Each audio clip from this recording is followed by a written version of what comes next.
Now, fair Hippolyta, our nuptial hour draws on apace, for happy days bring in another moon. Oh, methinks, how slow this old moon wanes. She lingers my desires like to a stepdame or a dowager, long withering out a young man's revenue.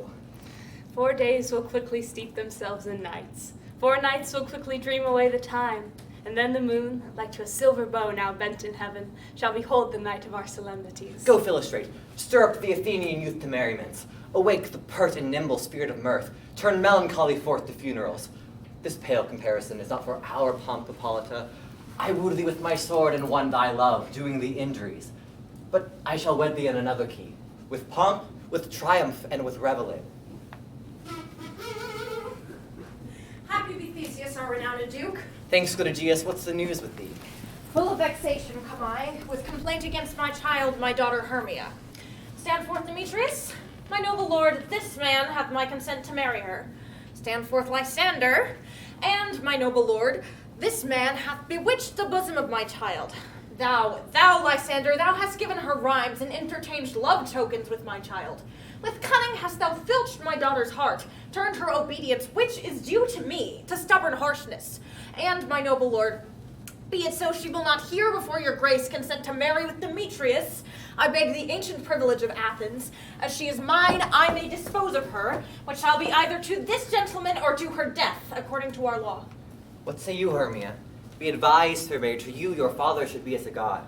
Demetrius is a worthy gentleman. So is Lysander. In himself he is, but in this kind, wanting your father's voice, the other must be held the worthier. I would my father looked, but with my eyes. Rather with his judgment must your eyes look.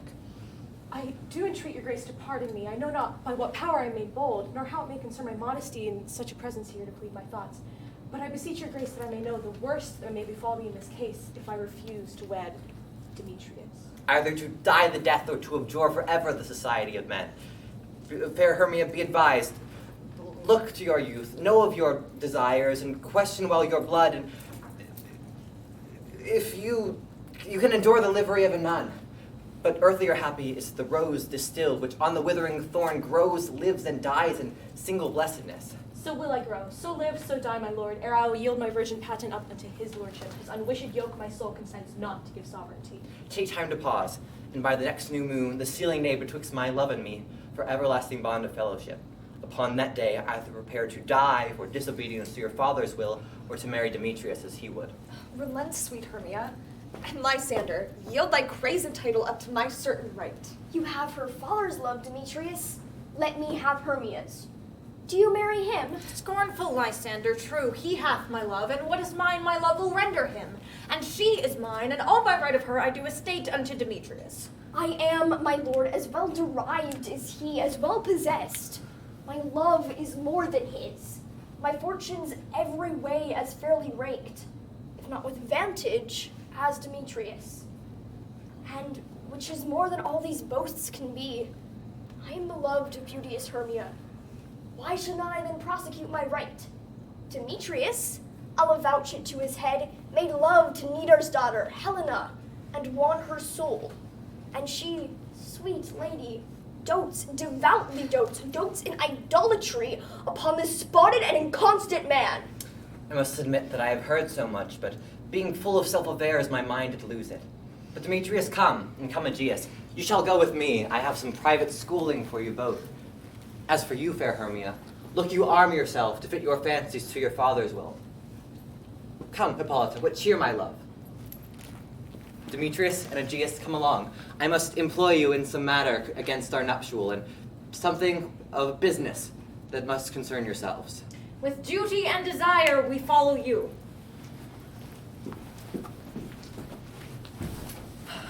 How now, my love? Why is your cheek so pale? How chance the roses there do fade so fast? Belike, for want of rain, which I could well beteem them from the tempest of my eyes. For aught that ever I could read, could ever hear by tale or history, the course of true love never did run smooth. For either it was different in blood, Oh, cross too high to be enthralled too low. or else misgraft in respect of Oh, years, spite too old to be engaged too young. or else it stood upon the choice of merit, Oh, hell to choose love by another's eye. or if there were a sympathy in choice, War, death, or sickness did lay siege to it, making it momentary as a sound, swift as a shadow, short as any dream, brief as the lightning in the colleague night that, in a spleen, unfolds both heaven and earth. And ere a man hath power to say, behold, the jaws of darkness do devour it up. So quick, bright things come to confusion. If then two true lovers have been ever crossed, it stands as an edict in destiny. Then let us teach our trial patience, because it is a customary cross, as due to love as thoughts and dreams and sighs, wishes and tears, fair fancies followers. A good persuasion. Therefore, hear me, Hermia. I have a widow aunt, a dowager of great revenue, and she hath no child. From Athens is her house removed 7 leagues, and she respects me as her only son. There, gentle Hermia, may I marry thee? And to that place the sharp Athenian law could not pursue us. If thou lovest me, steal forth thy father's house tomorrow night, and in the wood, a league without the town, where I did meet thee once with Helena to do observance for a morn of May, there will I stay for thee. My good Lysander, I swear to thee, by Cupid's strongest bow, by his best arrow with the golden head, by that which knitteth souls and prospers love, by the simplicity of Venus' doves, and by that fire that burned the Carthage queen when that false Trojan under sail was seen, by all the vows that ever men have broke, in number more than ever women spoke, in that same place thou hast appointed me, tomorrow truly will I meet with thee. Keep promise, love. Look, here comes Helena. Godspeed, fair Helena, whither away? Call you me fair? That fair again unsay. Demetrius loves your fair. Oh, happy fair. Your eyes are like lodestars, and your tongue sweet air more tunable than a lark to shepherd's ear. When wheat is green, when hawthorn buds appear, sickness is catching. Oh, or favor so. Your words I catch, fair Hermia, ere I go. My ear should catch your voice, my eye, your eye. My tongue should catch your tongue's sweet melody. Were the world mine, Demetrius being baited, the rest I'd give to be to you translated. Oh, teach me how you look, and with what art you sway the motion of Demetrius' heart. I frown upon him, yet he loves me still. Oh, that your frowns could teach my smiles such skill. I give him curses, yet he gives me love. Oh, that my prayers could such affection move. The more I hate, the more he follows me. The more I love, the more he hateth me. His folly, Helena, is none of mine. None but your beauty will that fault mine. Take comfort. He shall no more shall see my face. Lysander and myself will fly this place. Before thy time I did Lysander see, seemed Athens like a paradise to me. Oh, then what graces in my love do dwell, that he hath turned a heaven into hell. Helen, to you our minds we do unfold. Tomorrow night when Phoebe doth behold her silver visage in the watery glass, decking with liquid pearl the bladed grass, the time which lovers' flights doth still conceal, through Athens' gates if we devise to steal. And in the wood, where often you and I upon faint primrose beds wont to lie, emptying our bosoms of their counsel swelled, there my Lysander and myself shall meet, and thence from Athens turn away our eyes towards new friends and strange companions. Farewell, sweet playfellow. Pray thou for us, and good luck grant thee thy Demetrius. Keep word, Lysander. We must starve our sight of lovers' food till morrow deep midnight. I will, my Hermia. Helena, adieu. As you on him, Demetrius dote on you. Oh, how happy some over others some can be. Through Athens I am thought as fair as she. But what of that? Demetrius thinks not so. He will not know what all but he do know. And as he errs doting on Hermia's eyes, so I, admiring of his qualities, things base and vile, holding no quantity. Love can transpose form and dignity. Love looks not with the eyes, but with the mind. So winged Cupid is painted blind. Nor hath love's mind any judgment taste.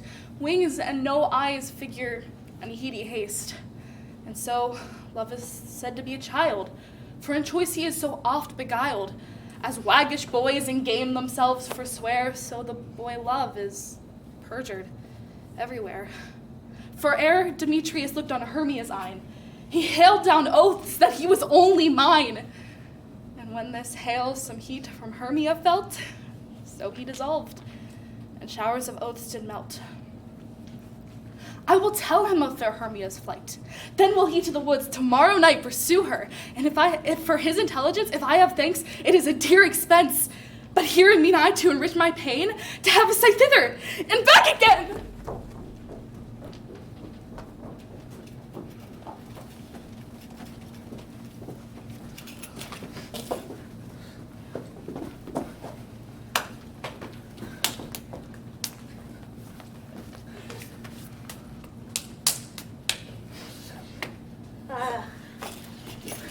Is all our company here? You were best to call them generally, man by man, according to the script.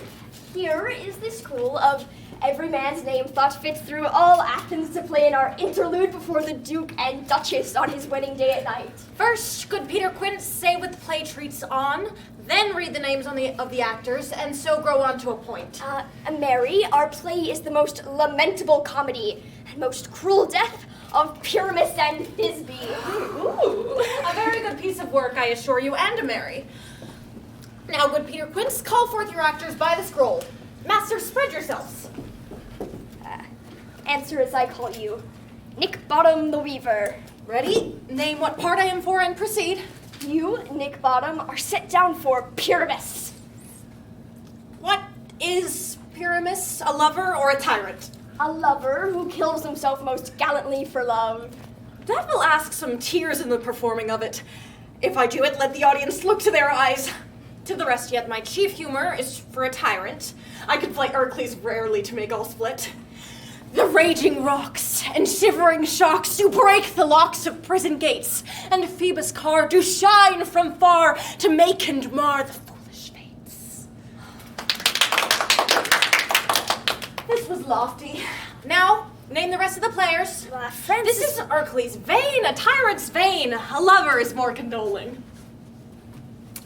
Francis Flute the Bellows Mender. Here, Peter Quince. You must take Thisbe on you. What is Thisbe, a wandering knight? It is the lady that Pyramus must love. Nay, Faith, let not me play a woman. I have a beard. Coming. That's all one. You shall play it in a mask, and you may speak as small as you will. And I may hide my face. Let me play Thisbe too. I'll speak in a monstrous little voice. Thisbe, Thisbe, Pyramus, my lover dear, thy lady dear, and Thisbe dear. Oh no, you must play Pyramus. And Flute, you Thisbe. What's a play toward? I'll be an auditor, an actor too, perhaps, if I see cause. Well, proceed. Robin Starveling the tailor. Here, Peter Quince. Robin Starveling, you must play Thisbe's mother. Tom Snout the tinker. Here, Peter Quince. You, Pyramus' father. Myself, Thisbe's father. Snug the joiner. Snug the joiner. Ah!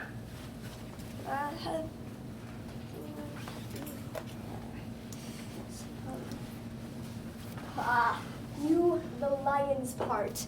And I hope there is a play fitted. Have you the lion's part written? I pray you with be give it me, for I am slow of study. You may do it extempore, for it is nothing but roaring. Let me play the lion too. I will roar that I will do any man's heart good to hear me. I will roar that I will make the Duke say, let him roar again, let him roar again. If you should do it too terribly, you should fright the Duchess and the ladies that they would shriek. And that were enough to hang us all. Indeed, that would do us. I grant you, friends, that if we were to fright the ladies out of their wits, they would have no more discretion but to hang us. But I will aggravate my voice so that I will roar you as gently as any sucking dove. I will roar into any nightingale. You can play no part but Pyramus. 4. Pyramus is a sweet-faced man, a proper man as one shall see in a summer's day, most lovely, gentlemanlike man. Therefore, you must needs play Pyramus. Well, I will undertake it.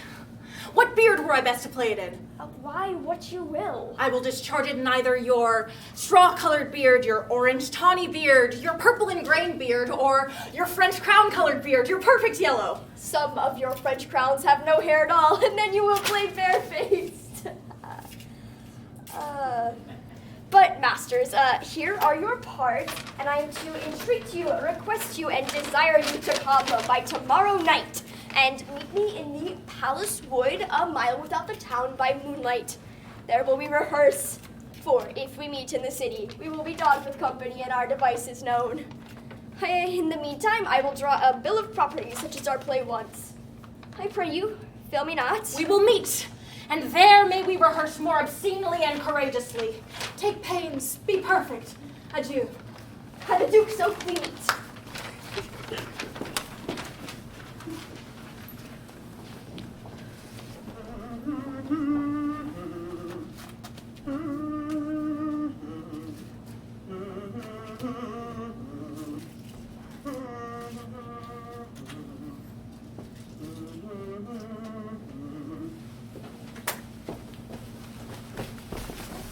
How now, spirit, whither wander you? Over hill, over dale, through brush, through briar, over park, over pale, through flood, through fire. I do wander everywhere, swifter than the moon's sphere, and I serve the fairy queen to do her orbs upon the green. The cowslips tall her pensioners be, in their gold coats spots you see. These be rubies, fairy favors, in their freckles live their savors. I must go seek some dewdrops here, and hang a pearl in every cowslip's ear. Farewell, thou love of spirits, I'll be gone. Our queen and all her elves come here anon. The king doth keep his revels here tonight. Take heed the queen come not within his sight, for Oberon is passing fell and wrath, because that she, as her attendant, hath a lovely boy stolen from an Indian king. She never had so sweet a changeling, and jealous Oberon would have the child, knight of his train, to trace the forests wild. But she, perforce, withholds the loved boy, crowns him with flowers, and makes him all her joy. And now they never meet in grove or green, by fountain clear or spangled starlight sheen. But they do swear that all their elves for fear creep into acorn cups and hide them there. Either I mistake your shape and making quite, or else you're that shrewd and knavish sprite called Robin Goodfellow? Are you not he that frights the maidens in the villagery, skim milk and sometimes labor in the kern, and bootless make the breathless huswife churn, and sometimes make the drink to bear no barm, mislead night wanderers, laughing at their harm, those that hobgoblin call you, and sweet Puck, you do their work and they shall have good luck. Are you not he? Thou speaks all right. I am that merry wanderer of the night. I jest to Oberon, and make him smile when I a fat and bean-fed horse beguile, neighing in likeness of a silly foal. And sometimes lurk I in the gossip's bowl, in very likeness of a roasted crab. When she drinks, against her lips I bob, and on her withered dewlap pour the ale. The wisest aunt, telling the saddest tale, sometimes for 3-foot stool mistaketh me. Then slip I from her bum, down topples she, and Taylor cries and falls into a cough. The whole choir hold their hips and loaf and wax it in their mirth and knees, and swear a merrier hour was never wasted there. But room fair, here comes Oberon. And here my mistress. Would that he were gone. Ill met by moonlight, fair Titania. What, jealous Oberon? Fairies, skip hence. I have forsworn his bed and company. Tarry wanton, am I not thy lord? Then I must be thy lady.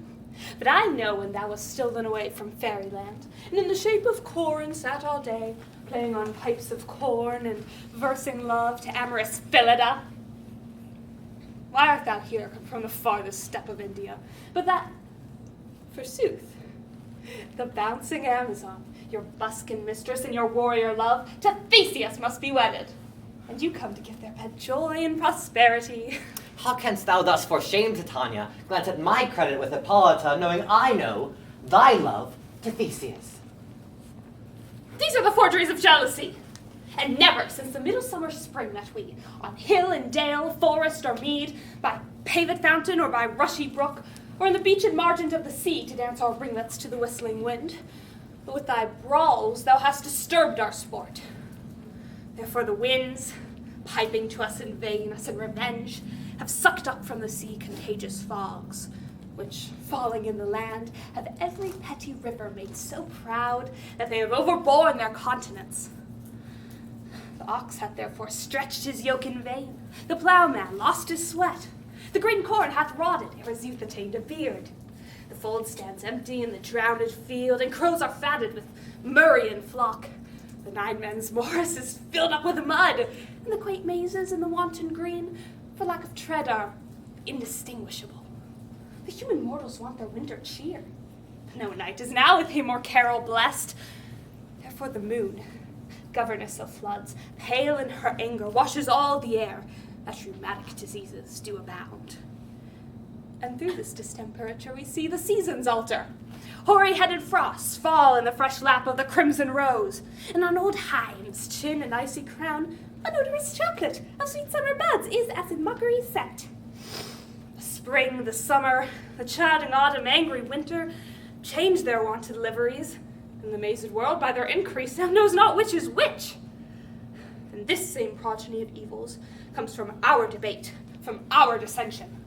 We are its parents and original. Do you amend it then? It lies in you. Why should Titania cross her Oberon? I do but beg a little changeling boy to be my henchman. Set your heart at rest. The fairyland buys not the child of me. His mother was a votress of my order, and in the spiced Indian air by night full often hath she gossiped by my side, and sat with me on Neptune's yellow sands, when we have both laughed to see the traders embarking on the flood.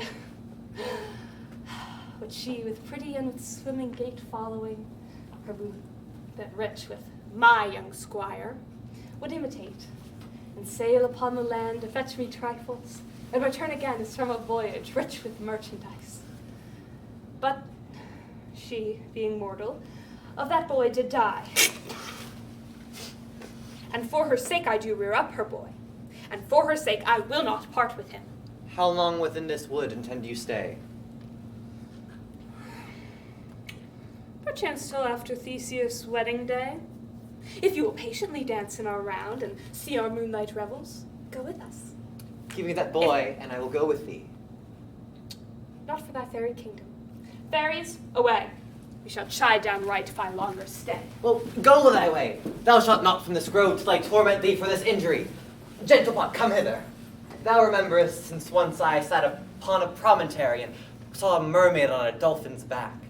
I remember. That very time I saw, but thou couldst not, flying between the cold moon and the earth Cupid, a certain aim he took at a fair vestal thrown by the west. Yet marked I where this bolt of Cupid fell. It fell upon a little western flower, before milk white, now purple with love's wound, as maidens call it, love in idleness. Fetch me this flower, the herb I showed thee once. The juice of it, sleeping eyelids laid, will make man or woman madly dote upon the next live creature it sees. Fetch me this herb, and be back here ere the Leviathan can swim a league. I'll put a girdle around the earth in 40 minutes. Having once this juice, I'll watch Titania as she is asleep and drop the liquor of it in her eyes. Upon waking, the next thing she sees, she will pursue it in the soul of love. But who comes here? I am invisible, and I shall overhear their conference. I love thee not, therefore pursue me not. Where is Lysander and fair Hermia? The one I'll stay, the other stayeth me. Thou toldst me they were stolen into this wood, and here am I, and wood within this wood, because I cannot meet my Hermia. Hence get thee gone, and follow me no more. You draw me, you hard-hearted adamant, but you draw not iron, for my heart is as true as steel. Leave you your power to draw, and I shall have no power to follow you. Do I entice you? Do I speak you fair? Or rather, do I not, in plainest truth, tell you that I do not nor I cannot love you? Even for that do I love thee the more. I am your spaniel, and Demetrius, the more you beat me, I will fawn on you. Use me but as your spaniel. Spur me, strike me, neglect me, lose me, only give me leave, unworthy as I am to follow you. What worse of a place could I beg in your love, and yet a place of high respect within me, than to be used as you do your dog? Tempt not the hatred of my spirit, for I am sick when I do look on thee. I am sick when I look not on you. You do impeach your modesty too much, to leave the city and commit yourself into the hands of one that loves you not. To trust the opportunity of night and the ill counsel of a desert place with the rich worth of your virginity. Your virtue is my privilege. For that it is not the night when I do see your face. Therefore I think I am not in the night. Nor doth this wood lack worlds of company, for you, in my respect, are all the world. Then how can it be said that I am alone when all the world is here to look on me? I'll run from thee and hide me in the brakes and leave thee to the mercy of wild beasts. The wildest hath not such a heart as you. Run when you will, the story shall be changed. Apollo flies and Daphne holds the chase. The dove pursues the griffin. The mild hind makes speed to catch the tiger, bootless speed, when cowardice pursues and valor flies. I'll not stay thy questions. Let me go. Or if thou stay, do not believe, but I shall do thee mischief in the wood. I, in the temple, in the town, and feel you do me mischief. Find, Demetrius, your wrongs do set a scandal on my sex. We cannot fight for love as men may do. We should be wooed, and we're not made to woo. I follow thee to make a heaven of hell, to tie upon the hand I love so well. Fare thee now well, nymph. Ere he do leave this grove, and thou shalt fly him, and he shall seek thy love. Hast thou the flower there? Welcome, wanderer. Aye, there it is. I pray thee, give it me. I know a bank where the wild thyme blows, where oxlips and the nodding violet grows. There sleeps Titania sometime in the night, lulled in these flowers with dances and delight. With the juice of this I'll streak her eyes and make her full of hateful fantasies. Go through this grove, look thou find, an Athenian lady is in love with a disdainful youth. Anoint his eyes, but do it so the next thing he espies may be the lady. Thou shalt know the man by the Athenian garments he hath on. Meet me ere the first cock crow. Fear not, my lord, your servant shall do so.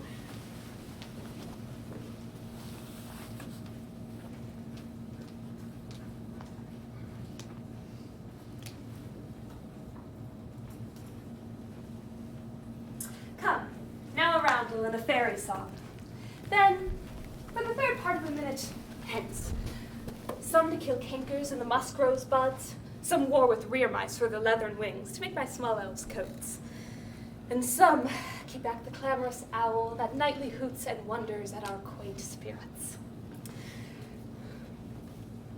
Sing me now asleep, then to your offices, and let me rest. You spotted snakes with double tongue. Thorny hedgehogs be not seen. Newts and blind worms do no wrong. Spotted snakes with double tongue. Do no wrong. Come not near our fairy queen. Philomele with melody. Be not seen. Sing in your sweet lullaby. Do no wrong. Come not near our fairy queen. Neither harm nor spell nor charm. Come our lovely lady nigh. So good night with Sing love. in your sweet lullaby. Weaving spiders come not here. Hence, you long like spinners, hence. Come not near our fairy queen. Needles black approach not near. Be not seen. Worms nor snails do no offense. Philomele with melody. Sing in your sweet lullaby. Hence away, now all is well. One aloof, stand sentinel. What thou see when thou dost wake, do it for thy true love's sake. Love and languish for his sake. Be it ounce or cat or bear, pard or boar with bristled hair, in thine eye it shall appear. When thou wakes, it is thy dear. Wake when some vile thing is near.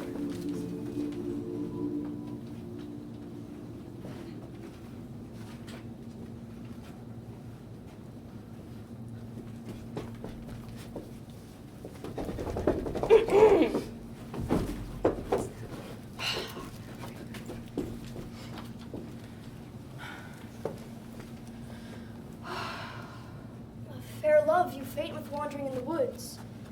And to speak truth, I have forgot our way. Will rest us, Hermia, if you think it good, and tarry for the comfort of the day. Be it so, Lysander. Find you out of bed, for I upon this bank will rest my head. One turf shall serve as pillow for us both. One bed, one heart, two bosoms, and one troth. Nay, good Lysander, for my sake, my dear, lie further off yet, do not lie so near. I mean that my heart unto yours is knit, so that but one heart can you make of it. Two bosoms interchanged with an oath, so then two bosoms into single troth. And by your side no bedroom me deny, for lying so, Hermia, I do not lie. Lysander riddles very prettily. Now, much mature my manners and my pride, if Hermia meant to say Lysander lied. But, gentle friend, for love and courtesy, lie further off. In humane modesty, such separation as may well be said becomes a virtuous bachelor and a maid. So far be distant, and good night, sweet friend. Thy love ne'er alter till thy sweet life end. Amen, amen to that fair prayer say I. Then end life when I end loyalty. Here is my bed. Sleep give thee all his rest. Half that wish, the wisher's eyes be pressed.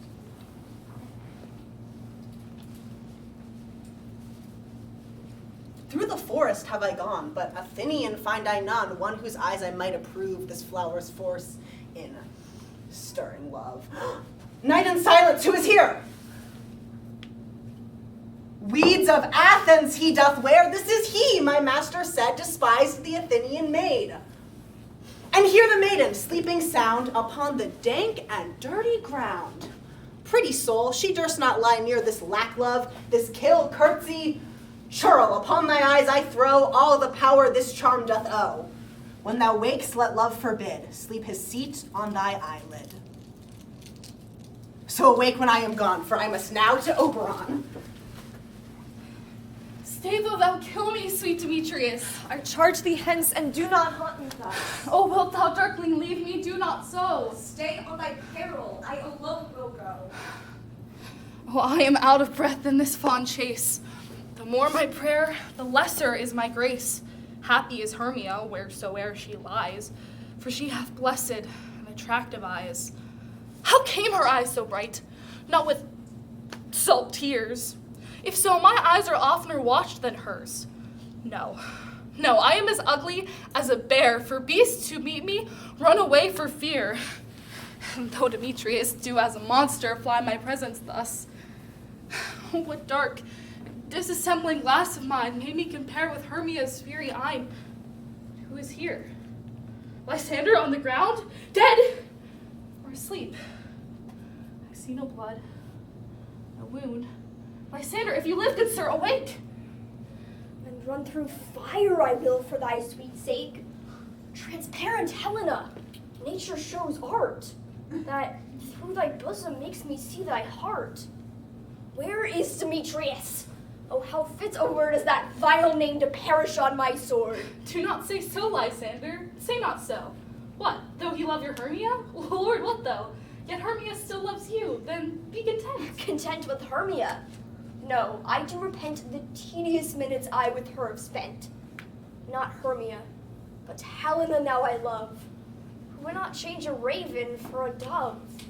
The will of man is by his reason swayed, and reason says you are the worthier maid. Wherefore was I to this keen mockery born? When at your hand did I deserve this scorn? It's not enough, young man, that I did never, nor never can deserve a sweet look from Demetrius' eye. But you must flout my insufficiency? Good truth, you do me wrong, good sooth, you do in such disdainful manner me to woo. But fare ye well, perforce I must confess, I thought you of more true gentleness. Oh, a lady of one man refused must of another be abused.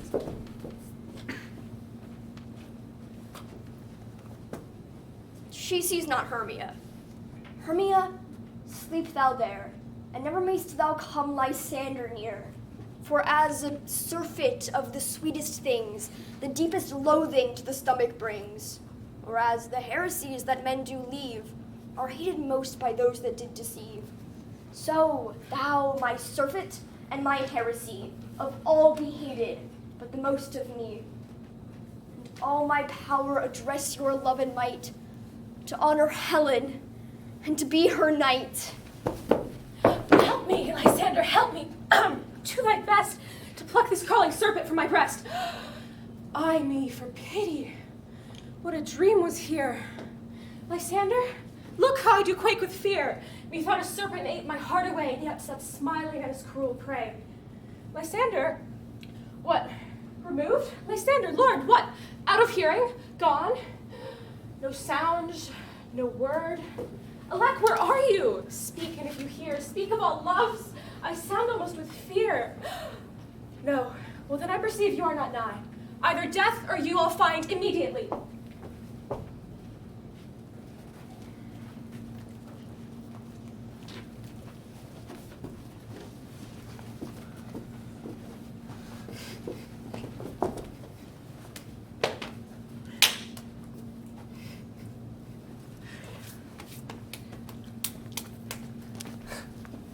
Are we all met? Pat, and here's a marvelous convenient place for our rehearsal. This green plot shall be our stage, this hawthorn brake our tiring house, and we will do it in action as we will do it before the Duke. Peter Quince, What sayst thou, Bully Bottom? there are things in this comedy of Pyramus and Thisbe that will never please.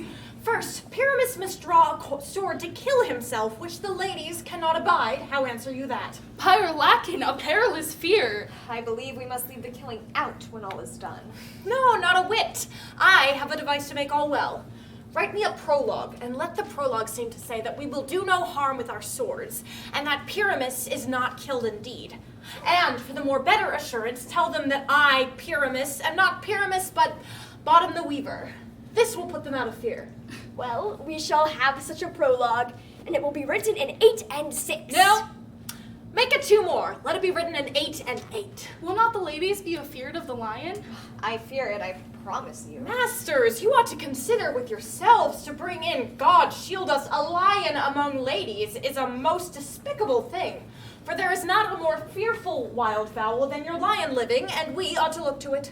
Therefore, another prologue must be written to tell he is not a lion. Nay, you must name his name, and half his face must be seen through the lion's neck. And there let he himself speak through, and there let him name his name, and tell him plainly he is Snug the Joiner. Well, it shall be so. But there is another hard thing, that is to bring the moonlight into a chamber. For, you know, Pyramus and Thisbe meet by moonlight. Doth the moon shine the night we play our play? A calendar, look in the almanac, find out moonshine. Find out moonshine. Yes, it doth shine that night. Why then may you leave a chamber of the great casement window where we play open, and the moon may shine in through the casement. I, or else one, must come in with a bush of thorns and a lanthorn and say he comes to disfigure or to present the person of moonshine. But there is another hard thing. We must have a wall in the great chamber, for, says the story, Pyramus and Thisbe did talk through the chink of the wall. We can never bring in a wall. What say you, Bottom? Some man or other must present wall, and let him have some plaster or some loam or some rough cast to signify wall. Or let him hold his fingers thus, and through that cranny shall Pyramus and Thisbe whisper. If that may be, then all is well. Come, sit down, every mother's son, and rehearse your parts. Pyramus, you begin. Once you have spoken your speech, enter into that break, and so everyone according to his cue. What Tembin homespuns have we swaggering here so near the cradle of the fairy queen? Speak, Pyramus. Thisbe, stand forth. Thisbe, the flowers of odious savors sweet. Odors. Odors, savors sweet, so hath thy breath, my dearest Thisbe dear. Woo-hoo, woo-hoo! But hark, a voice! Stay thou but here a while, and by I will to thee appear. Woo-hoo! A stranger Pyramus than are played here. Must I speak now? Aye, very must you, for you must understand he goes but to see a noise that he heard and is to come again. Oh, most radiant Pyramus, most lily white of hue, of color like the red rose on triumphant briar, most brisky juvenile and eke most lovely Jew, as truest horse that yet would never tire. I'll meet thee, Pyramus, at Ninny's tomb. A Ninus tomb, man. Why, you must not speak that yet. That you answer to Pyramus. You speak all your part at once, cues and all. Pyramus, enter. Your cue is past. It is never tire. Oh, as truest horse that yet would never tire. Ooh. If I were fair, Thisbe, I were only thine. Oh, monstrous! Oh, strange! We are haunted! Freemasters! Flymasters! Help! Why do they run away? This is a knavery of them to make me afeard. Oh, Bottom, thou art changed. What do I see on thee? What do you see? You see an asshead of your own, do you? Bless thee, Bottom. Bless thee. Thou art translated.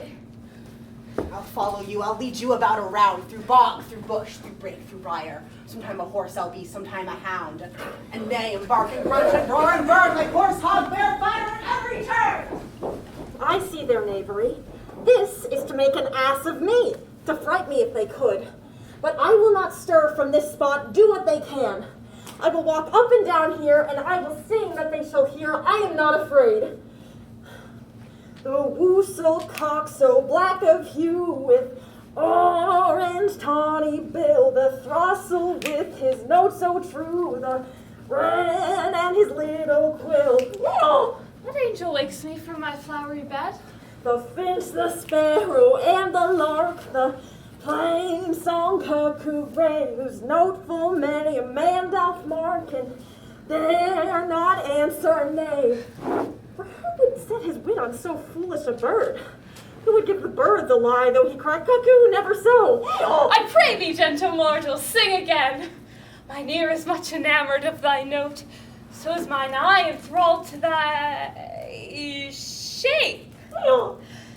And thy fair virtue's force, her force, doth move me on the first view, to say, to swear I love thee. Methinks, mistress, you should have little reason for that. Although, to say the truth, reason and love keep little company together nowadays. Thou art as wise as thou art beautiful. Not so neither. But if I had wit enough to get out of this wood, I have enough to serve mine own turn. Out of this wood do not desire to go. Thou shalt remain here whether thou wilt or no. I am a spirit of no common rate. The summer still doth tend upon my estate, and I do love thee. Therefore go with me. I'll give thee fairies to attend on thee, and they shall fetch thee jewels from the deep, while thou on pressed flowers dost sleep. And I will purge thy mortal grossness so, that thou shalt like an airy spirit go. Ready, and I. And I. And I. Where shall we go? Be kind and courteous to this gentleman. Hop in his walks and gambol in his eyes. Feed him with apricots and dewberries. The honeybags steal from the humble bees. And for night tapers, crop their waxen thighs and light them at the fiery glowworm's eyes. To have my love to bed and to arise. And pluck the wings from painted butterflies to fan the moonbeams from his sleeping eyes. Nod to him, elves, and do him curtsies. Hail, mortal, hail. Hail, hail, hail. I cry your worship's mercy heartily. I beseech your worship's name. Cobweb. Good master Cobweb, I desire you of more acquaintance. Your name, honest gentleman? Peas Blossom. I shall desire of you more acquaintance too, good master Peas Blossom. Your name, I beseech you, sir. Mustard seed. Good master Mustard Seed, I know your patience well. I shall desire you of more acquaintance too. Come, wait upon him, lead him to my bower. Tie up my lover's tongue, bring him silently. I wonder if Titania be awake, and what it was that next came in her eye, which she must dote on in extremity. Ah, here comes my messenger. How now, mad spirit? What night roll now about this haunted grove? My mistress with a monster is in love. Near to her close and consecrated bower, when she was in her dull and sleeping hour, a crew of patches, rude mechanicals that worked for bread upon Athenian stalls, were met together to rehearse a play intended for great Theseus' nuptial day. The shallowest thick-skin of that barren sort, who Pyramus presented in their sport, forsook his scene and entered in a break, when I did him at this advantage take. In ass's knoll I fixed on his head, anon his Thisbe must be answered, and forth my mimic comes, when they him spy, as wild geese that the creeping fowler eye, or rust-pated chows, many and sore, rising and cawing at the gun's report, sever themselves and madly sweep the sky. So at his sight, away his fellows fly. And at our stamp, here o'er and o'er one falls, he murther cries, and help from Athens calls. Their senses, thus weak, lost with their fears thus strong, made senseless things begin to do them wrong. I led them on in this distracted fear, and left sweet Pyramus translated there, when in that moment, so it came to pass, Titania waked, and straightway loved an ass. This falls out better than I could devise. But hast thou yet latched the Athenian's eyes with the love juice, as I bid thee do? I took him sleeping, that is finished too, and the Athenian woman by his side, that when he waked, of force she must be eyed. Stand close. This is the same Athenian. This the woman, but not this the man. Oh, why rebuke you him that loves you so? Lay breath so bitter on thy bitter foe. Now, I but chide, but I should use thee worse. For thou, I fear, hast given me cause to curse. If thou hast slain Lysander in his sleep, being o'ershows in blood, plunged in the deep, and killed me too. The sun was not so true unto the day as he to me. Would he have stolen away from sleeping Hermia? I'll believe as soon this whole earth may be bored, and that the moon may through the center creep, and so displease her brother's noontide with antipodes. It cannot be but thou hast murdered him, so should the murderer look so dead, so grim. So should the murdered look, and so should I, pierced through the heart with your stern cruelty. Yet you, the murderer, looks as bright, as clear, as glimmering Venus in her shimmering sphere. What's this to my Lysander? Where is he? Good Demetrius, wilt thou give him me? I would rather give his carcass to my hounds. Out, dog, out, cur, thou drives me past the bounds of maiden's patience. Hast thou slain him then? Henceforth never be numbered among men. Oh, once tell true, even for my sake, durst thou looked upon him being awake? And didst thou kill him sleeping? Oh, brave touch, could not a worm, an adder do so much?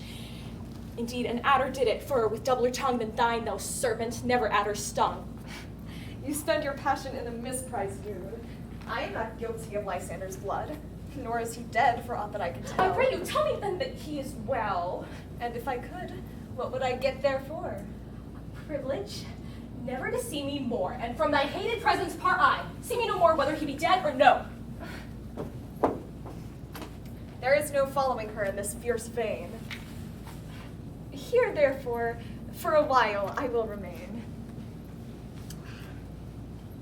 What hast thou done? Thou hast mistaken quite and laid the love juice on true love's sight. Then fate o'errules that one man holding truth, a million fail, confounding oath on oath.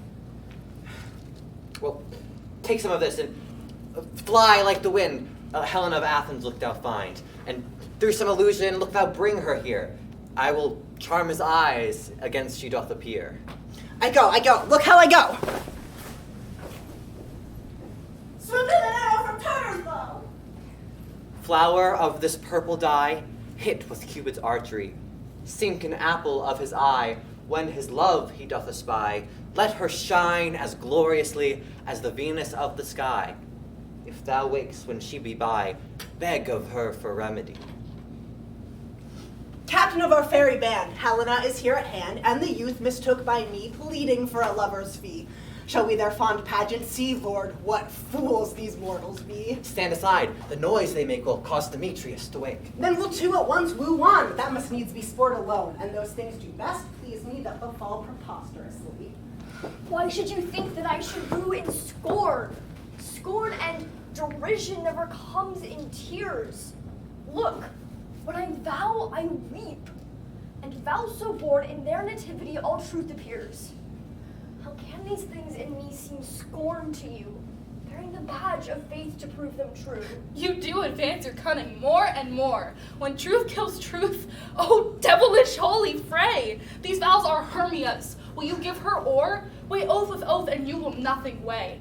Your vows, to her and me put in two scales, will even weigh, both as light as tails. I had no judgment when to her I swore. Nor none in my mind now you give her or. Demetrius loves her, and he loves not you. O Helen, goddess, nymph, perfect, divine, to what, my love, can I compare thine eyne?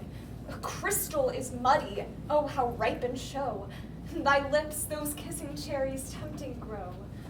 O pure congealed white, the high Taurus, now fanned with an eastern wind, turns to a crow when thou holdst up thy hand. Let me kiss this princess of pure white, this seal of bliss. Oh spite! Oh hell! I see you all bent to set against me for your merriment. Can you not hate me as I know you do, but you must join in souls to mock me too?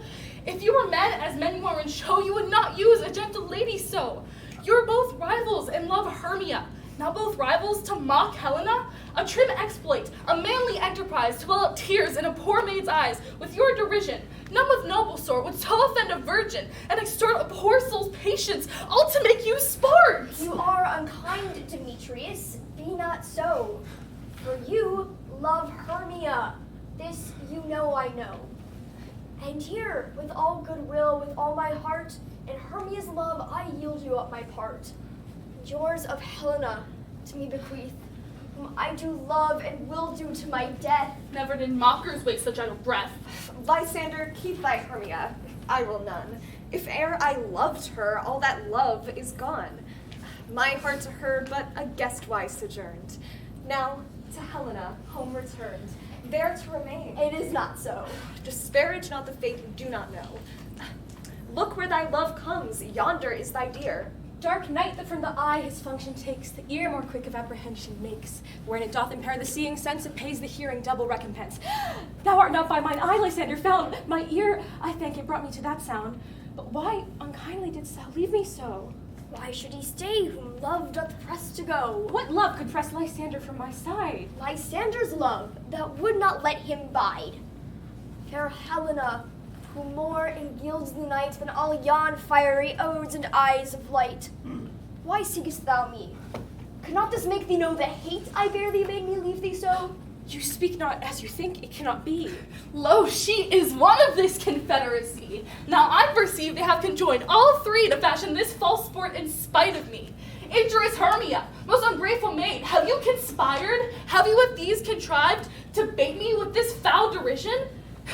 Is all the counsel we two have shared, the sisters' vows, the hours we have spent to chid the hasty time for parting us, oh, is all forgot, all school days' friendship, childhood innocence?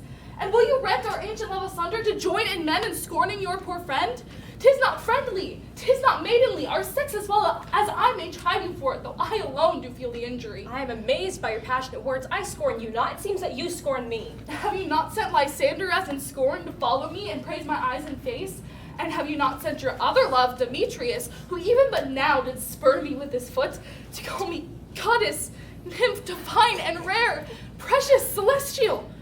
Wherefore he speaks this to her he hates, and wherefore doth Lysander deny your love so rich within his soul, and tender me forsooth affection, but by your setting on, by your consent. I understand not what you mean by this. I do persever counterfeit sad looks, make mouths upon me when I turn my back, wink each another, hold this sweet jest up.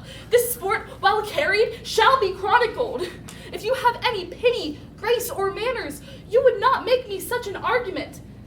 But fare you well. 'Tis partly mine own fault, which death or absence soon shall remedy. Stay, gentle Helena, hear my excuse. My love, my life, my soul, fair Helena. Oh, excellent. If She she do cannot not scorn her entreat, so, I can compel. Thou canst compel no more than she entreat. My threats hold no more strength than her weak praise. Helen, I love thee. By my life I do. I swear by that which I will lose for thee to prove him wrong that says I love thee not. I say I love you more than he can do. If thou say so, withdraw and prove it too. Quick, come. Lysander, where to tends all this? Hang off, thou cat, thou burr, vile thing, let loose, or I will shake thee from me like a serpent. Why are you grown so rude? What change is this sweet love? Thy love. Do you not jest? Yes, sooth, and so do you. I will keep my word with thee. Would I had your bond, for I perceive a weak bond holds you. I'll not trust thy word. What? Should I hurt her, strike her, kill her dead? Though I hate her, I'll not harm her so. What? Can you do me greater harm than hate? Hate me, wherefore? Oh, me. What news, my love? Am not I Hermia? Are not you Lysander? I am as fair now as I was erewhile. Since night you loved me, yet since night you left me. Why then you left me? Oh, the gods forbid. In earnest, shall I say? Aye, by my life, and never did desire to see thee more. Therefore, be out of hope, of question, of doubt. Be certain, nothing truer, 'tis no jest, that I do hate thee, and love Helena. Oh, me, you juggler, you canker blossom, you thief of love. What? Have you come by night and stolen my heart, love's heart from him? By my faith, have you no modesty, no maiden shame, no touch of bashfulness? What, will you tear impatient answers from my gentle tongue? Fie! Fie, you counterfeit, you puppet, you! Puppet? Why so? Aye, that way goes the game. Now I perceive that she hath made compare between our statures. She hath urged her height, and with her personage, her tall personage, her height, forsooth, she hath prevailed with him. And are you grown so high in his esteem because I am so dwarfish and so low? How low am I, you painted maypole speak? How low am I? I am not yet so low but that my nails can reach unto thine eyes. I pray you, though you mock me, gentlemen, let her not hurt me.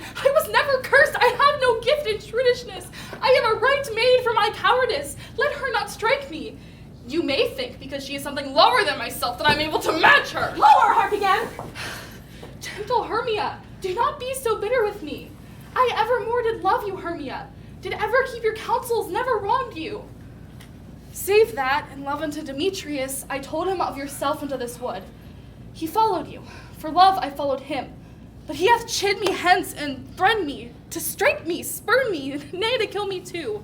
So now will you let me quiet go? To Athens I will bear my folly back, and follow you no further. Let me go, you see how simple and how fond I am. Why get you gone? Who is that hinders you? A foolish heart that I leave here behind. What, with Lysander? With Demetrius. Fear not, Helena, she shall not harm thee. No, sir, she shall not let you take her part. Oh, when she is angry, she is keen and shrewd. She was a vixen when we went to school, and though she be but little, she is fierce. Little again, nothing but low and little. Why will you suffer her to flout me thus? Let me come to her! Get you gone, you dwarf, you minimus of hindering not grass maid, you reed, you acorn. You are too officious in behalf of her that scorns your services. Leave her alone. Speak not of Helena. Take not her part. Now she holds me not. Now follow, if thou darest, to try whose right of thine or mine is most in Helena. Follow? Nay. I'll go with thee cheek by jowl. You, mistress, all this coil is long of you. Nay, go not back. I will not trust you, nor longer stay in your cursed company. Your hands than mine are faster for a fray. My legs are longer, though to run away. This is thy negligence. Still thou mistakes or else commits thy knaveries willingly. Believe me, King of Shadows, I mistook. Did not you tell me I should know the gentleman by the Athenian garments he hath on? And so fair blameless proves my enterprise, that I have anointed an Athenian's eyes. And so far am I glad I did it, so sort, as this their jangling I esteem a sport. Thou seest these lovers seek a place to fight. Hie therefore, Robin, overcast the night, and lead these testy rivals so astray, so one comes not within another's way. Like to Lysander, sometimes frame thy tongue, and stir Demetrius up to bitter wrong, and sometimes rail thou like Demetrius, and with both of them, look thou lead them thus. With this herb, crush in like to Lysander's eye, and the liquor of this has virtuous property to erase all error. I'll to my queen, and beg of her changeling boy. Then I will take the charm from her sight, and all shall be peace. Up and down, I will lead them up and down. I am feared and fueled in town. Goblin, I will lead them up and down. Here comes one. Where art thou, proud Demetrius? Speak thou now. Here, villain, drawn and ready. Where art thou? I will be with thee straight. Follow me then to plainer ground. Lysander, speak again. Thou runaway, thou coward. Art thou fled? Thou coward, art thou bragging to the stars, telling the bushes that thou lookst for wars, and wilt not come? Come, thou recreant, thou child, I'll whip thee with a rod. He is defiled that draws a sword on thee. Yea, art thou there? Follow my voice, we'll try no manhood here. He goes before me and still dares me on. I come where he calls, then he's gone. The villain is much lighter heeled than I. I followed fast, but faster did he fly. But fallen am I in dark, uneven way. And here will rest me. Come, thou gentle day. For if but once thou show me thy grey light, I'll find Demetrius and revenge this spite. Ho, ho, ho, thou coward, why comest thou not? Abide me if thou darest. For well I wot, he runs before me, shifting every place, and will not stand nor look me in the face. Where art thou? Come hither, I am here. Nay, then thou mockst me. Here I shall sleep. Oh, weary night! Oh, long and tedious night! Abate thy hours, shine comforts from the east, that I may back to Athens by daylight. From these my poor company detest, and sleep that sometimes shuts up sorrow's eye. Steal me a while from mine own company. Yet but 3. Come one more, 2 of both kinds makes up 4. Here she comes, cursed and sad. Cupid is a knavish lad, thus to make poor females mad. Never so weary, never so in woe, bedabbled with the dew and torn with briars. I can no further crawl, no further go. My legs can keep no pace with my desires. I'll rest me here until the break of day. Heavens, shield Lysander, if they mean a fray. On the ground, sleep sound.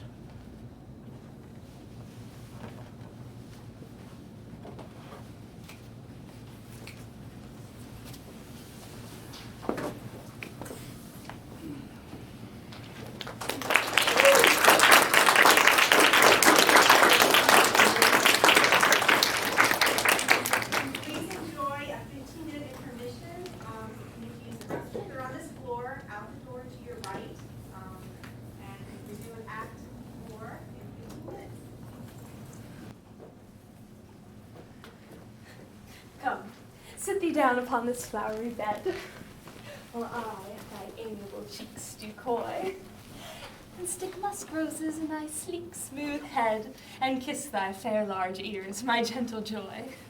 Where's Peas Blossom? Ready. Scratch my head, Peas Blossom. Where's Monsieur Cobweb? Ready. Monsieur Cobweb, good monsieur. Get your weapons in your hand and kill me a red-hipped tumblebee on the top of a thistle. And bring me the humble bag. Do not fret yourself too much in the action, good monsieur. Where's Monsieur Mustard Seed? Ready. Good Monsieur Mustard Seed, give me your leave. Pray you leave your courtesy. What's your will? Nothing, except to help cavalry Cobweb to scratch. I must to the barber's, for methinks I am marvelously hairy about the face, and I am such a tender ass that if my hair do but tickle, I must scratch.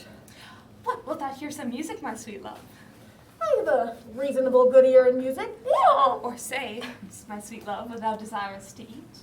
Methinks I have a great desire to a bottle of hay. Good hay, sweet hay, hath no fellow. I have a venturous fairy that shall seek the squirrel's horn and fetch thee new nuts. I shall rather have a handful or two of dried peas, but I pray you let none of your people disturb me, for I have an exposition of sleep come upon me. Sleep thou, and I will wind thee in my arms. Fairies, be gone, and be always away. So doth the woodbine the sweet honeysuckle gently entwist. The female ivy so enrings the barky fingers of the elm. Oh, how I love thee! How I dote on thee! Welcome, good Robin. Seest thou this sweet sight? Her dotage now I do begin to pity, for meeting her late behind the wood, I at my pleasure taunted her, and she did beg of my patience in mild terms. I did then ask of her her changeling child, which straight she gave me, and sent her fairy to bear him to my bower in fairyland. Now I do have the child, and I will lift the curse from her hateful eyes.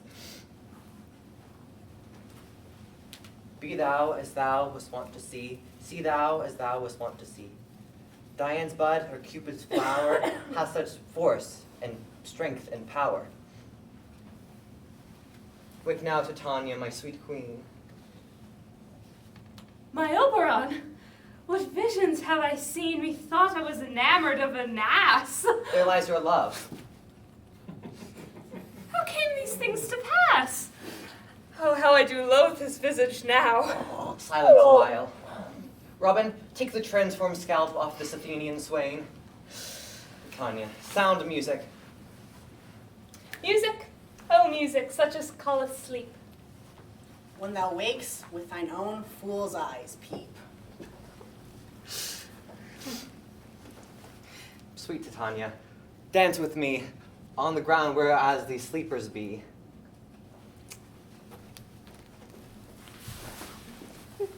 Come, my lord, and in our flight, tell me how it came this night that I sleeping here was found, with these mortals on the ground. I'll apply your eye, gentle lover, remedy. When thou wakes, thou takes true delight in the sight of thy former lady's eye. And the country proverb known that each should take his own shall in your waking be shown. Jack shall have Jill, naught shall go ill. The man shall have his mare, and all will be well.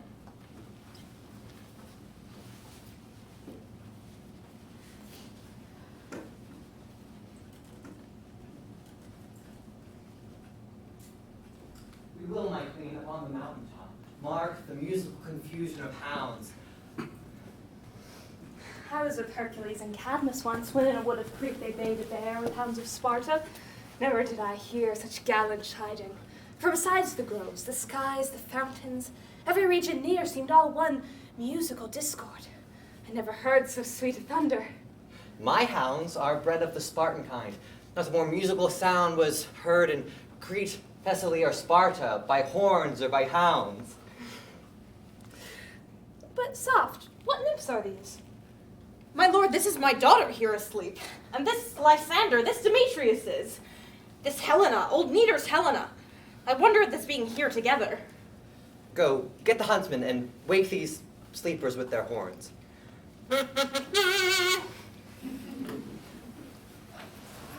Greetings all. St. Valentine has passed. Do these birds begin to couple now? Pardon, my lord. Lysander, how camest thou unto this wood? My lord, I shall reply amazedly, half asleep, half waking. But as yet I cannot truly say how I came here. But now I do bethink me, so it is. I came with Hermia hither. Our intent was to be gone from Athens, where we might be without the peril of the Athenian law. Enough, my lord, you have enough. I beg the law upon his head. They would have stolen away, they would, Demetrius, thereby to have defeated you and me. My lord, fair Helen told me of their stealth and of their purpose hither to this wood. I, in fury, hither followed them. Fair Helena, in fancy, followed me. But my good lord, I wot not by what power, though by some power it be, my love to Hermia, melted as the snow, seems to me now as the remembrance of an idol god, which in my childhood I did dote upon. And all the faith, the virtue of my heart, the object and the pleasure of mine eye, is only Helena. To her, my lord, was I betrothed, ere I see Hermia.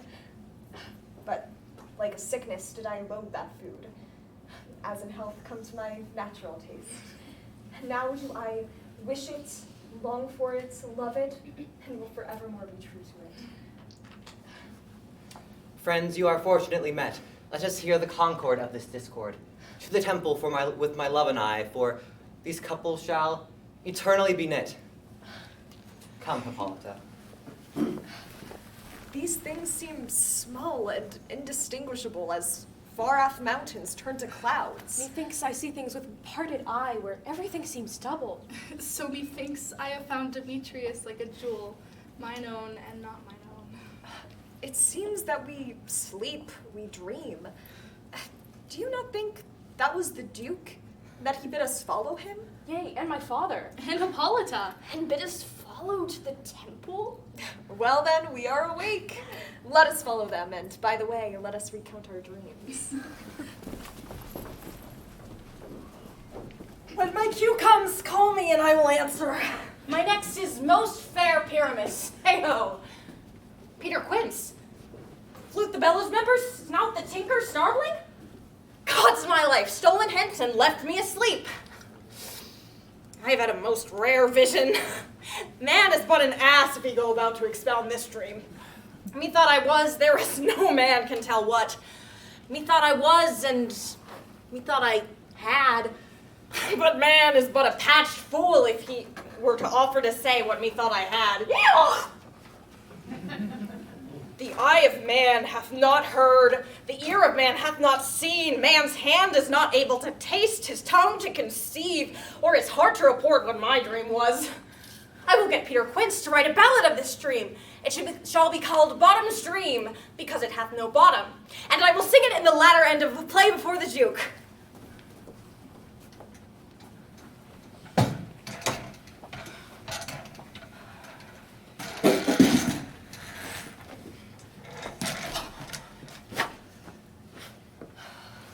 Have you sent to Bottom's house? Is he come home yet?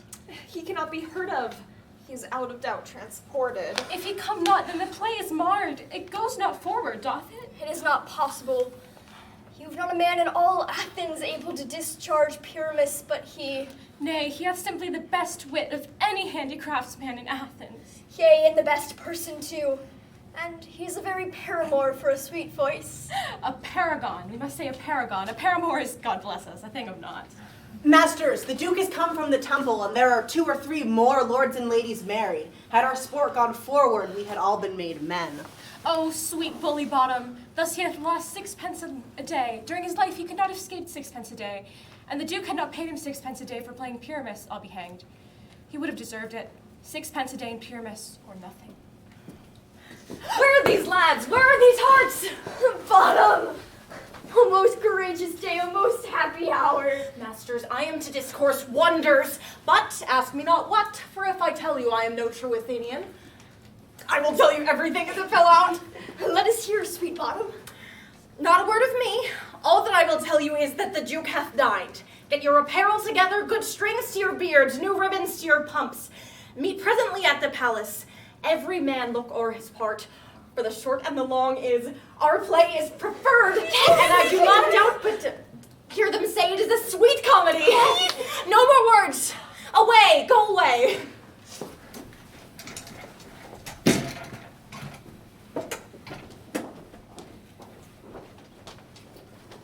Strange, my Theseus, that these lovers speak of. More strange than true. I never may believe these antique fables nor these fairy toys. Lovers and madmen have such shaping fantasies, more than cool reason ever comprehends. The lunatic, the lover, and the poet, all of imagination all compact. Such tricks hath strong imagination, that it could understand that joy, but comprehend some bringer of that joy. Or in the night, imagining some fear, how else is a bush supposed to bear? All the story of the night told over, and all their minds transfigured so together, more witnesseth than fancy's images, and grows to something of great constancy. But howsoever strange and admirable. Here come the lovers, full of joy and mirth.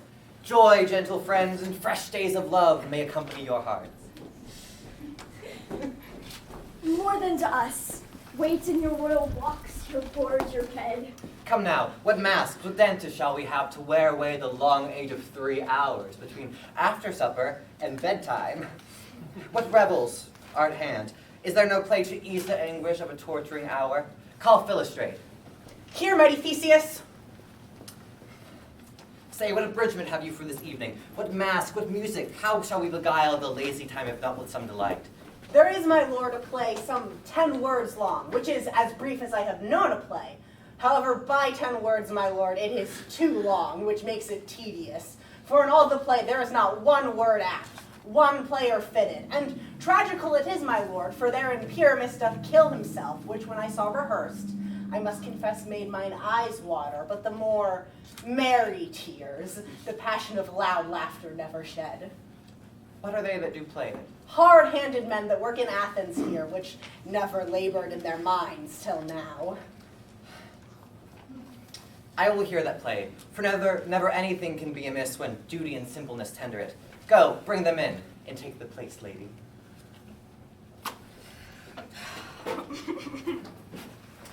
I love not to see wretchedness or charge, nor duty in his service perishing. My gentle sweet, you shall see no such thing. He says they can do nothing of this kind. The kind are we to give them thanks for nothing. Our duty to take what they mistake, and what poor duty cannot do, the nobleness takes it in might, not merit. So please your grace, the prologue is addressed. Go forth.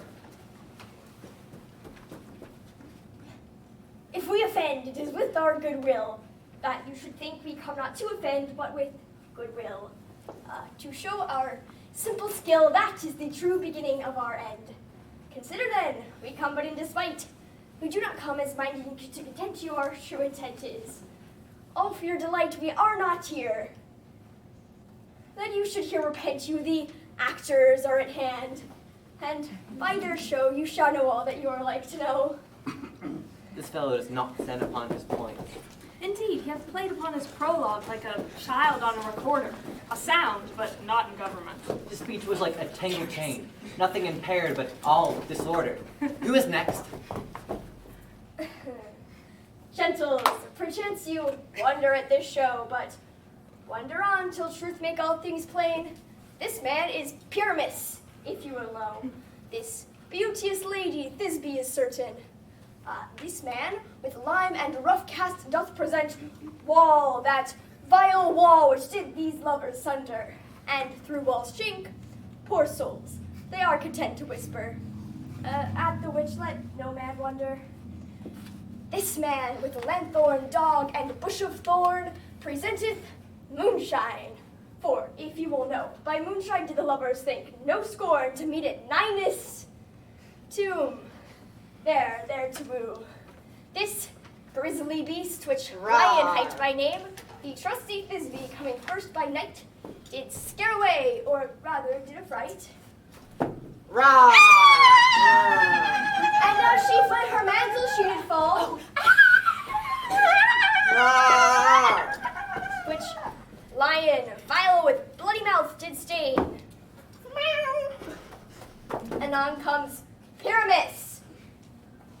youth and tall, and finds his trusty Thisbe's mantle slain. Whereat, with bloody, blameful blade, he bravely broached his boiling bloody breast. And, Thisbe, tarrying in mulberry shade, his dagger drew, and died. For all the rest, let lion, moonshine wall, and lovers twain at large discourse longer they do remain. I wonder if the lions hit to speak. Indeed, my lord, one lion may when many asses do. In this same interlude it doth befall that I, one snout by name, present a wall, and such a wall as I would have you think had in it a crannied hole, or chink, through which the lovers Pyramus and Thisbe did whisper often, very secretly, this loam, this rough cast, this stone doth show that I am that same wall. The truth is so. And this the cranny is, right and sinister, through which the fearful lovers are to whisper. Do you desire the lion hair to speak better? It is the wittiest partition that e'er I heard discourse, my lord. Pyramus draws near the wall. Silence. Oh, grim-looked night! Oh, night with hue so black! Oh, night which ever art when day is not! Oh, night! Oh, night! Alack! Alack! Alack! I fear my Thisbe's promise is forgot. And thou, oh wall, oh sweet and lovely wall that stands between her father's ground and mine, thou wall, oh wall, thou sweet and lovely wall, show me thy cheek to blink through with mine eye. Thanks, courteous wall, Jove, she'll do well for this. But what see I? No Thisbe do I see. Oh, wicked wall, cursed be thy stones for thus deceiving me. The wall, methinks, being sensible, should curse again. Oh, no, in truth, sir, he should not. Deceiving me is Thisbe's cue. She is to enter, and I am to spy her through the wall. You shall see, it will fall pat as I told you. Yonder she comes. Oh, wall, full often hast thou heard my moans for parting my fair Pyramus and me. My cherry lips have often kissed thy stones with hair and lime knit up in thee. I see a voice. Now will I to the chink to spy, and I can hear my Thisbe's face. Thisbe, My love, thou art my love, I think. think what thou wilt. I am thy lover's grace, and like Lymander am I trusty still. And like Helen till the fates me kill. Not Shaphalus to Procrus was so true. As Shaphalus to Procrus, I to you. Oh, kiss me through the whole of this vile wall. I kiss the wall's lands, not your lips at all. Wilt thou at Ninny's tomb meet Ninus? Wilt thou at Ninus' tomb meet me straightway? Tide life, tide death, I come without delay. Being wall my part discharged so, and being done, wall away doth go. Now is the moral disagreement between two neighbors. This is the silliest stuff that e'er I heard. Ah, but the best of the kind are but the shadows, and the worst are no worse, the imagination amends them. It must be your imagination then, and not theirs. Ah, here comes man and lion. You, ladies, you, whose gentle hearts doth fear the smallest monstrous mouse that creeps on floor, may not perchance both quake and tremble here, when lion rough and wildest rage doth roar. Then know that I, one snub the joiner, am no lion fell, or else no lion's damned. For if I should as lion come in strife into this place, 'twere pity on my life. That beast is in good conscience. The very best set of beasts, my lord, that e'er I saw. This discretion, I am sure, cannot carry his valor. It is well, leave it to his discretion, and here comes the moon. This lantern doth the horned moon present. He should have worn the horns on his head. He's no crescent, and his horns are invisible within the circumference. This lantern doth the horned moon present. I myself, the man in the moon, seem to be. This is the greatest error of all the rest. The man should be put in the lantern, or else how are we supposed to tell he is the moon? I am weary of this moon. Would that he would change. It appears by his small light of discretion that he is in the wane, but yet in courtesy we must stay the time. Proceed, moon. All I have to say is to tell you that the lantern is the moon, I the man in the moon, this thorn bush, my thorn bush, and this dog, my dog. Why, all of these should be in the lantern, for they are all in the moon. But silence! Here comes Thisbe. This is old Ninny's tomb. And Ninus. Ninus' tomb. Where is my love? Roar! Well roared lion. Roar! Well run, Thisbe. And, well shown moon. Truly, the moon shines with a good grace. And here comes Pyramus. And so the lion vanished. Sweet moon, I thank thee for thy sunny beams. I thank thee for shining now so bright, for by thy gracious golden glittering beams I trust to taste of truest Thisbe's sight. But mark, oh spite! But mark, poor knight, what dreadful dole is here! Eyes! Do you see? How can it be? Oh dainty duck, oh dear! Thy mantle good, what? Stained with blood? Blood. Blood? Approach, you furies fell! Oh, thanks! Come, cut thread and thrum, quail, crush, conclude and quell. His passion and the death of a dear friend could go near make a man look sad. Be true, my heart, but I pity the man. Oh, wherefore, nature, didst thou lion's frame? Since lion vile hath here deflowered, my dear, which is, which was the fairest dame that lived, that loved, that liked, that looked with cheer. Come, tears, confound.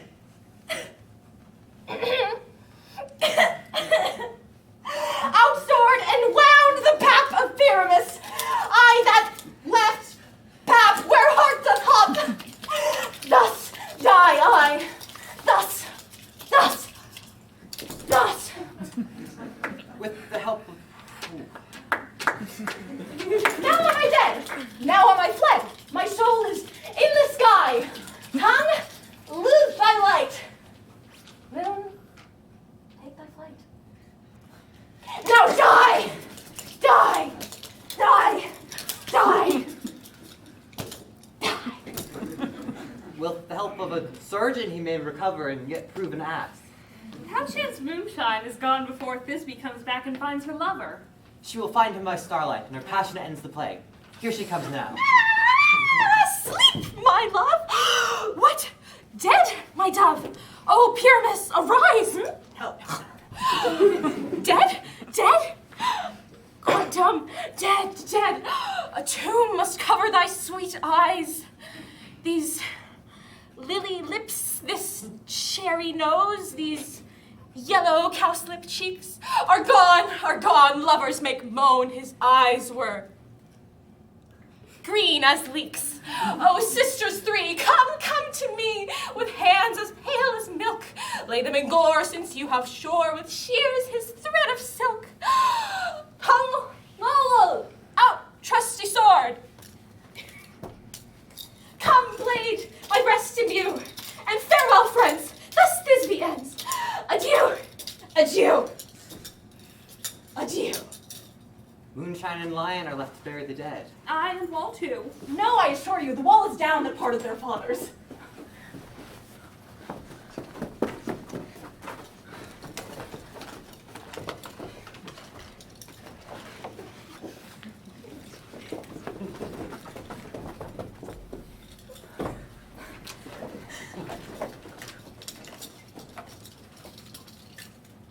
Will it please you to hear the epilogue, or to see a burgomask dance between two of our company? No epilogue. I beg you, your play needs no excuse. But come, your burgomask. Let your epilogue alone.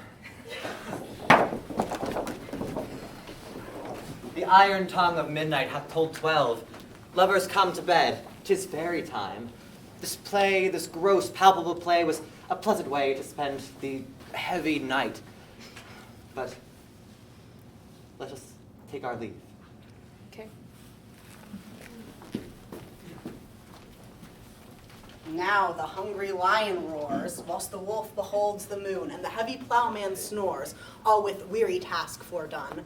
Now it is the time of night, that the graves, all gaping wide, every one lets forth its sprite to the churchway paths that glide, and we fairies that do run by triple Hecate's team from the presence of the sun, following darkness like a dream, now are a frolic.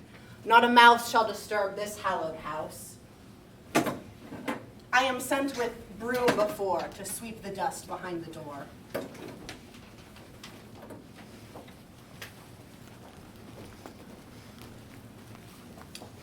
Through the house give glimmering light, as the dead in drowsy fire, every fairy, every sprite, hop as fast as bird from briar. With this ditty, sing it we, sing and dance it trippingly. First, rehearse your song by rote. To each word a warbling note. Hand in hand with fairy grace, shall we sing and bless this place. Now until the break of day, through this house each fairy stray. To the best bride bed will we, which shall us blessed will be. And the trouble it shall cause ever shall be fortunate. So shall all the lovers three, ever true in loving thee. And the blot of nature's hand shall not in their issue stand. Never hair more lip nor scar, nor mark prodigious such as are. Despised in nativity, shall upon their children be. With this field do consecrate, every fairy take his gate. And each several chamber bless. Through this palace with sweet peace. Ever shall in safety rest. And the owner of it blessed, Trip away, make no stay. meet ye all by break of day. If we shadows have offended, think but this, and all is mended, that you have but slumbered here, while these visions did appear, and this weak and idle theme, no more yielding but a dream. Gentles, do not reprehend, if you pardon, we will mend, and as I am an honest Puck, and if we have unearned luck yet to escape the serpent's tongue, we will make amends ere long, else the Puck a liar call. So good night unto you all. Give me your hands if we be friends, and Robin shall restore amends.